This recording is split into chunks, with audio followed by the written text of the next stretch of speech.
hope you're all okay. I'm going to do this week. I'm going to do some KH tests. About a month ago, I did the pH, tested ammonia. So check out my last videos. So this time I'm going to show you what I do when I do a KH test. Very simple.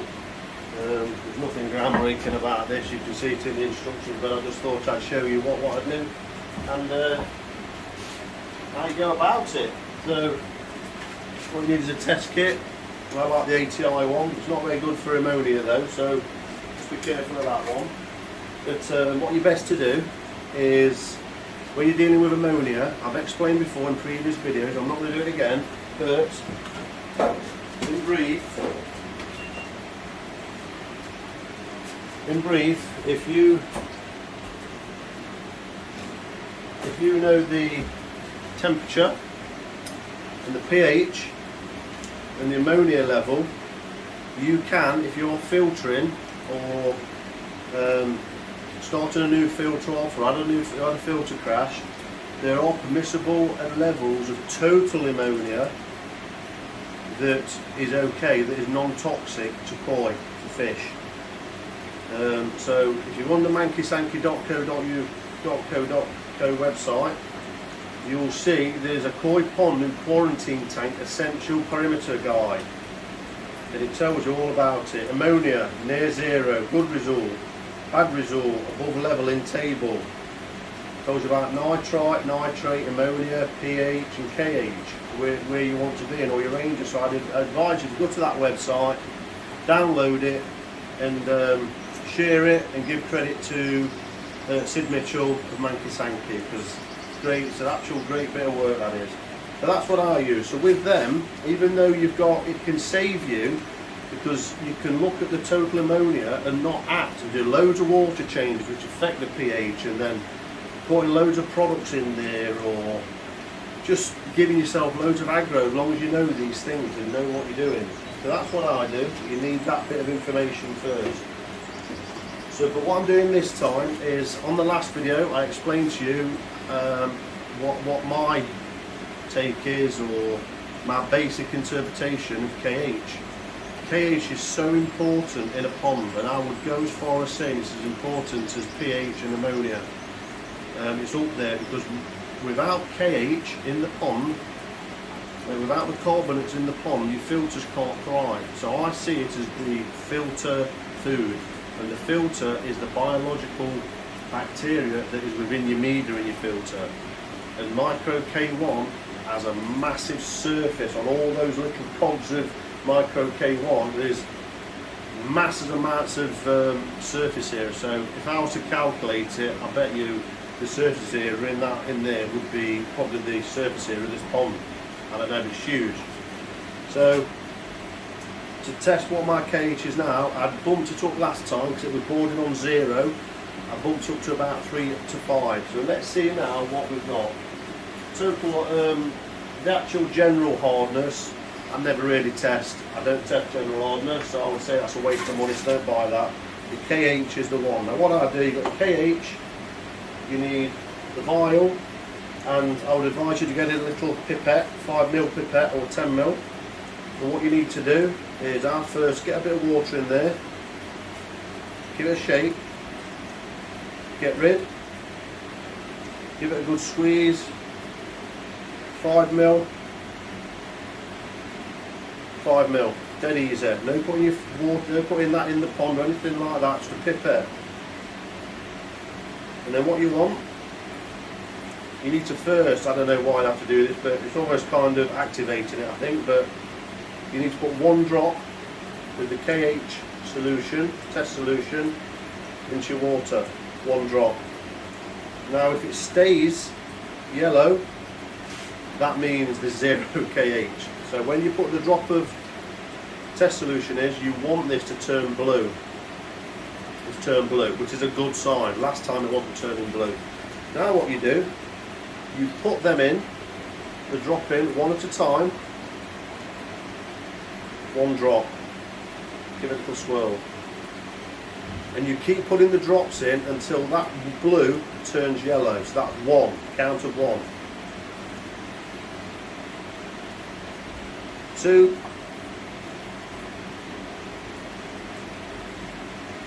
Still blue, 2, so that's fine by me now. 3. Just bordering now, look, 3. So I know that's going to turn on 4. So I'm about 3 to 4 drops. I'm not going to wait a drop on that because I know it will turn, just by experience. So that's done with that then. So that's a 3 drops. Now I can't remember what the, forgive me because I just go on, if that's above 1, say 1 to 5 and stable, I'll leave it. I've explained in my last video, I'm not one of these people that tries to aim for an absolute perfection. I always swirl that out as well before I put it back. So on this guide, KH, it doesn't give reading between 1, 2, 3, 4, 5 like that, like the drops do.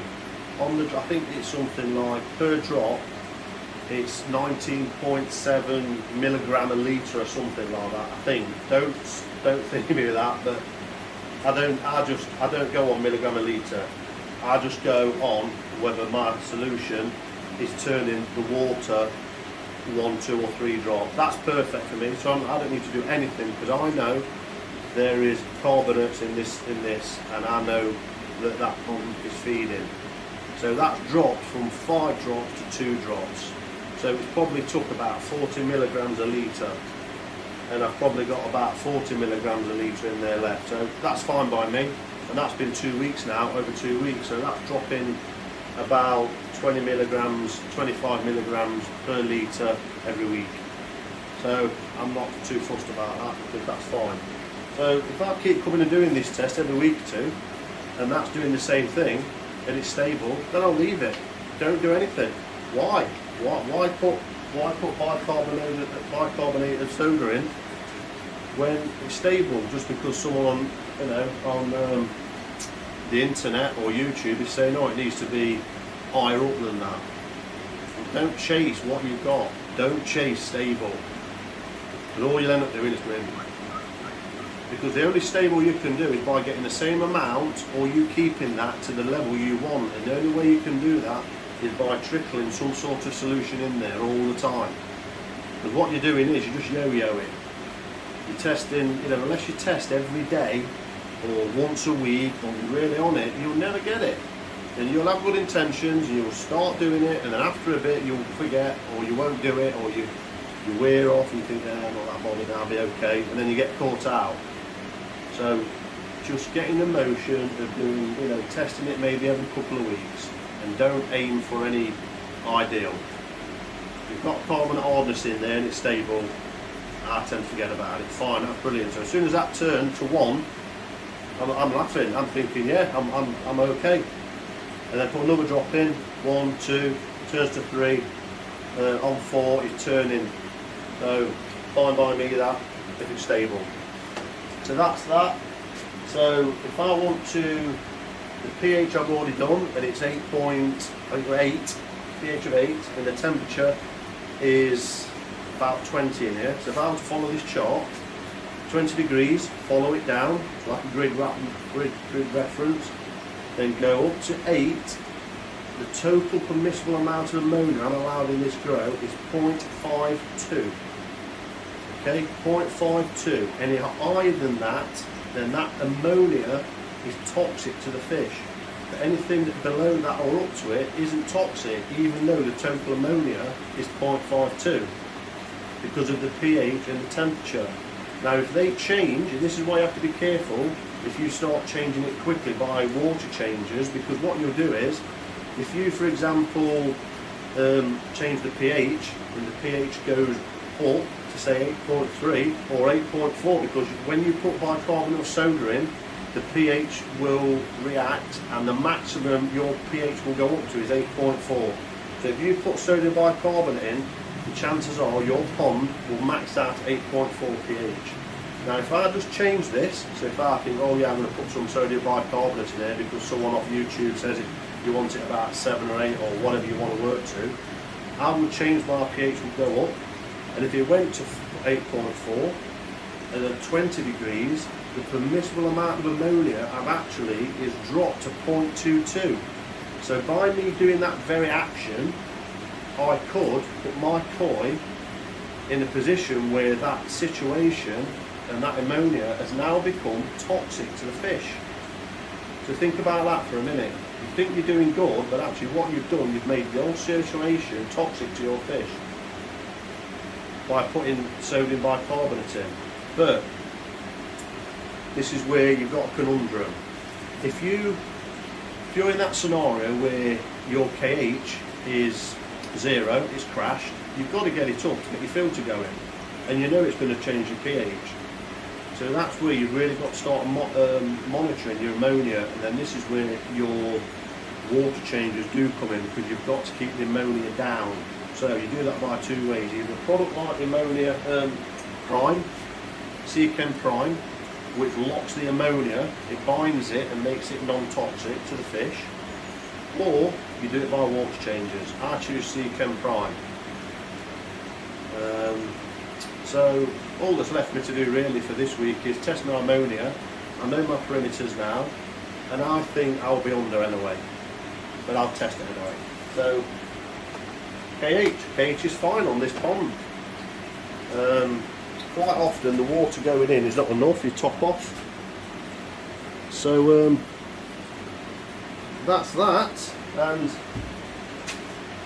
the ammonia. Check the ammonia.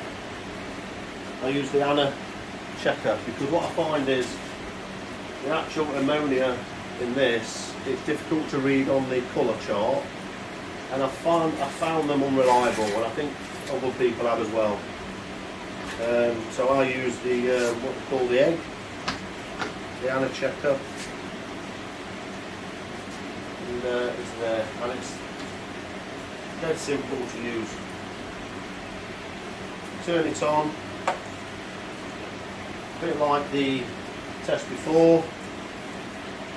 I give the tuber, rinse out, put 5 mils in, so you've got 10 mil of water. I spilled up a bit there, I'm not being as careful as I normally do. So that's on the meniscus line. And what you have to do is clean. I always keep this, I'm always like methodical, and on the top, not my fingers, paws all over the side, because it takes a colour meter on the colour of the, it takes a sample of the colour of the water. So don't start getting your paws all over it, I keep it like that. It's on C1. I always put it so 10 mil is facing forward, keep it consistent. Press the button, and that comes 3 dashes, and sort of calibrating that, or taking that initial reading. Then what you need to do, you have 2 solutions, A and B, and you basically put 4 drops of each in. Reagent B0 and agent A0. Well, we're going A first. This hasn't zeroed yet, so you have to give it a couple of seconds, and it's on C2, so same as what I've just done. Finger to the side, hold your finger because that's facing forward, consistency again. On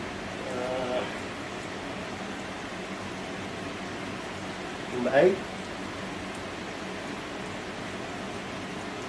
1, 2, 3, 4. Now just swirl.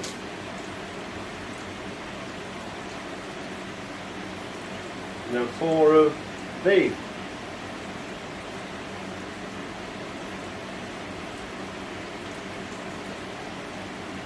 And there's 4.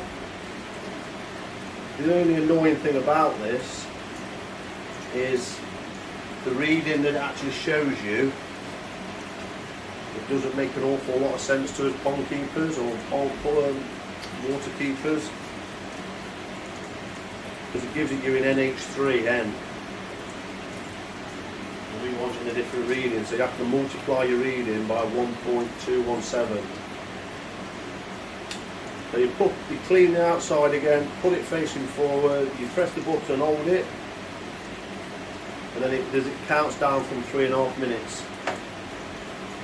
So while that's going on, you don't want to do a bit more pottering, if you do. What I have got, I burnt a little hole in my, what I didn't show you is, and I normally use this, but I've got that pipette there at the minute. I've got a little, I don't know what we call that, syringe, and I normally use that and keep that in there with them, and that gives you an accurate measurement instead of just putting it in and trying to just face the line. I've just modified that kit.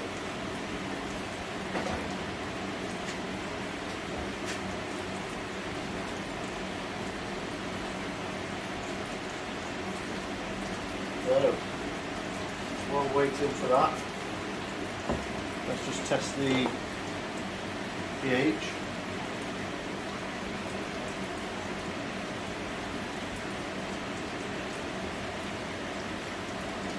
These aren't the most reliable either. So you have to take a lot of it with a pinch of salt. Make sure it's calibrated. In a minute it's showing 8.1. Because these are temperature. They react to the temperature as well.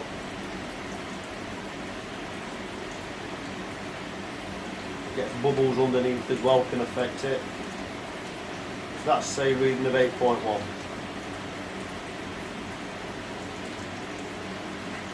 Take that.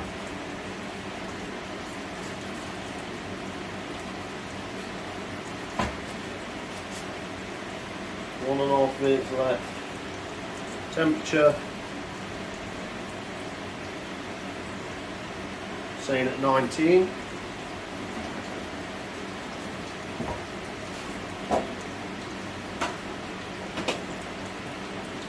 And we're just 1.25 minutes left. Over, I've actually paused for a little bit there. The reading on this is 0.19. Now you have to multiply this, I think it's 1 by 1.217 or something like that. So what I normally find is it normally reads, it's like you times it by 2 almost, your reading. So 0.12, so that would be 0.23. So 0.23, I'm taking that reading as. So 0.23, I know it's 8.1 pH, I know the temperature's around 20, so 8.1, temperature of 20, the total permissible, total ammonia I'm allowed is 0.42. So I'm half the limit. So that tells me that everything's great. Yes, there's ammonia in there, and no, you'll never ever get a complete zero reading, I don't think. You're almost going to get some residual background. You don't want to do zero because this should be picking up ammonia, because without ammonia the pond filter can't feed. The pond filter can't feed off the ammonia and the carbonates and things like that, and it can't thrive. So brilliant. Everything's doing great. So that tells me now that if nothing changes in my pH, if my pH was to go up, could I do something to the water? So if I took it to 8.3 pH, that becomes 0.24 then, so I'm 0.01 within limits. If it went to 8.4 because I'm chucking loads of bicarbonate in, that would make it 0.20. So that situation now, like I've explained, would be now, the ammonia would be toxic to the fish. So I don't want to touch pH. So I need to monitor pH now and keep it stable. So I hope you've enjoyed that, and that gives you some sort of starting point of understanding this type of thing, and is of help if you are starting a pond, because it's well worth you investing in these things and downloading that chart from Mankey Sankey and just learning those very basics, because it can save you a lot of heartache. Because when you see things on the internet or YouTube and someone just spouts and quotes, oh, zero ammonia, you can't have ammonia in a pond. Anyway, it's a load of rubbish. Okay? So, be very careful what you read and what you hear and stuff like that, and do your own research. And that is the best place you can go for things like this. On the old internet, I would say, mankysanky.co.uk. Learn the basics, follow the basics, it'll save you a hell of a lot of heartache and headache and time and products and stuff like that. And just follow what it says. Just follow what it says. Keep calm and trust, and learn from what you see and what you do and the reactions. And you will find and learn that these things do work. Instead of just, like I say, going and search the internet, just completely listening to one person's view and, oh, you need to do loads of water changes because that test kit behind me, which we know and I know is not 100% accurate, is telling you you've got ammonia. Well, the chances are you haven't got ammonia in a pond, because tap water, believe it or not, has ammonia in there, so you will get a reading. So be very careful what you read and see. Take the advice, learn the basics, and I hope you enjoyed that one. Thanks for watching. Please subscribe and please like the video, and I'll see you on the next one.